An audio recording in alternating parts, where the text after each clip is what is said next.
शरद पवारांना सोडणं ही चूक होती अशी नाव न घेताच उपमुख्यमंत्री अजित पवारांनी जाहीर कार्यक्रमात कबुली दिली। घरात फूट पाडू नका, त्या अनुभवातून मी गेलोय, मी चूक केली आहे, तुम्ही करू नका अशी कबुली देत उपमुख्यमंत्री अजित पवारांनी मंत्री धर्मराव बाबा आत्राम यांच्या मुलीला पक्ष न सोडण्याचा सल्ला दिला। राज्याचे अन्न आणि औषध प्रशासन मंत्री धर्मराव बाबा आत्राम यांची मुलगी भाग्यश्री आत्राम हलगेकर लवकरच राष्ट्रवादी शरद पवार गटात प्रवेश करणार असल्याची चर्चा आहे। त्यामुळे अजित पवारांनी त्यांचं मन वळवण्याचा प्रयत्न केला।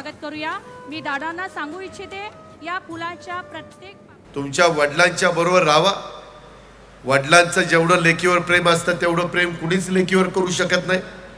आणि असं असताना तुम्ही त्याच्यामध्ये कुठेतरी घरामध्ये फूट पाडण्याचा प्रयत्न करताय, हे बरोबर नाही, समाजाला हे आवडत नाही। त्या संदर्भामध्ये आम्ही पण अनुभव त्या ठिकाणी घेतलेला आहे। मी त्याच्यातनं माझी चूक मान्य केली।